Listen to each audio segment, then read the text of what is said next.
La caída del Imperio Romano, el comienzo del fin, crisis y decadencia. El Imperio Romano, que alguna vez fue la fuerza dominante del mundo occidental, no cayó de la noche a la mañana. Su colapso fue el resultado de una combinación de factores internos y externos que se acumularon a lo largo de siglos. Para entender su caída, primero debemos examinar el inicio de su crisis. A finales del siglo II después de Cristo, el imperio alcanzó su mayor extensión bajo el mandato del emperador Trajano.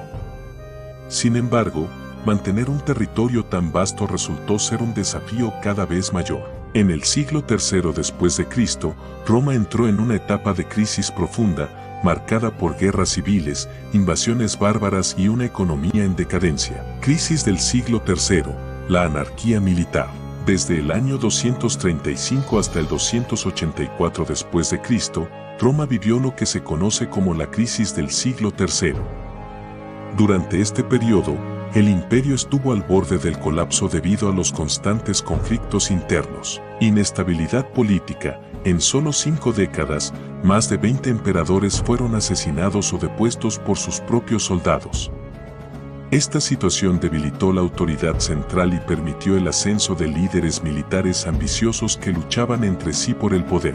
Invasiones bárbaras. Pueblos germánicos como los godos y los francos aprovecharon la inestabilidad romana para invadir sus fronteras. En el este, el imperio sasánida representaba una amenaza constante. Crisis económica.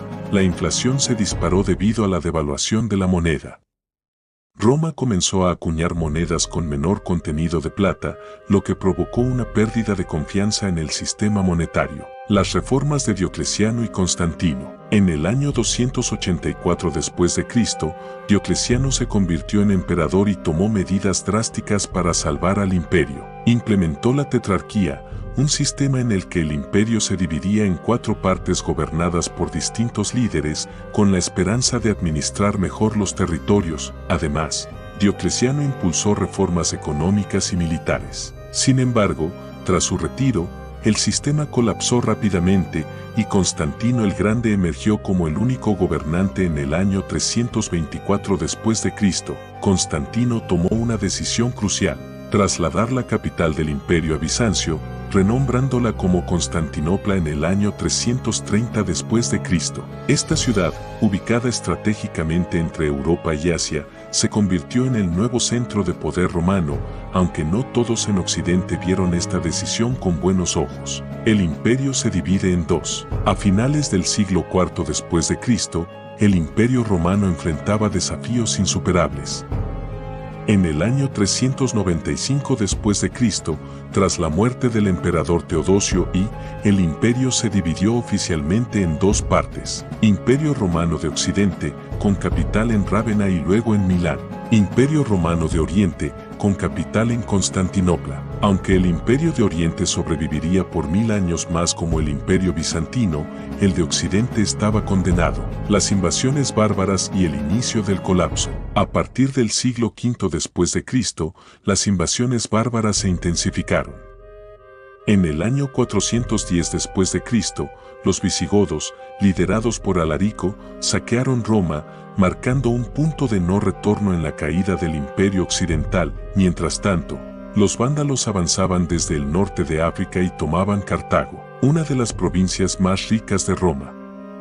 En el año 455 después de Cristo, los vándalos saquearon la ciudad de Roma, dejando en evidencia la debilidad imperial. El final estaba cerca.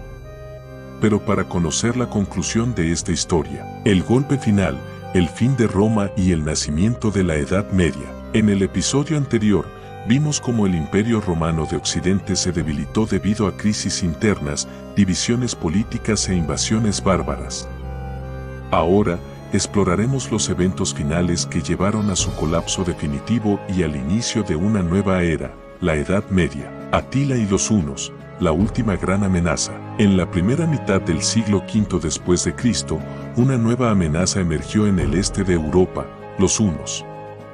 Bajo el liderazgo de Atila, este pueblo nómada avanzó hacia Occidente, aterrorizando a todos a su paso. En el año 451 después de Cristo, Atila invadió la Galia, actual Francia. pero fue derrotado en la batalla de los Campos Cataláunicos por una coalición de romanos y visigodos liderada por el general romano Flavio Aecio.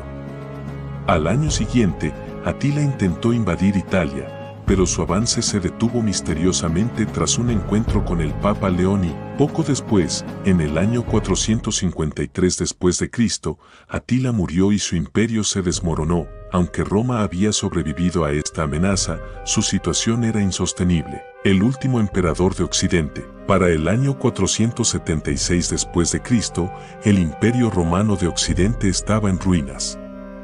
Los emperadores ya no tenían poder real y los líderes bárbaros controlaban gran parte del territorio. Ese mismo año, el líder germano Odoacro depuso al joven emperador Rómulo Augustulo, quien apenas era un adolescente. En lugar de nombrar a otro emperador, Odoacro envió las insignias imperiales a Constantinopla, reconociendo al emperador de Oriente, Zenón, como el único gobernante legítimo.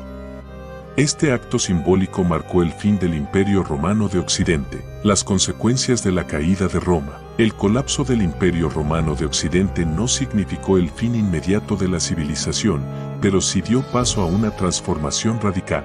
Nacen los reinos germánicos. Tras la caída de Roma, los antiguos territorios imperiales fueron divididos entre distintos reinos bárbaros, como los ostrogodos en Italia, los visigodos en Hispania y los francos en la Galia. Declive de la vida urbana.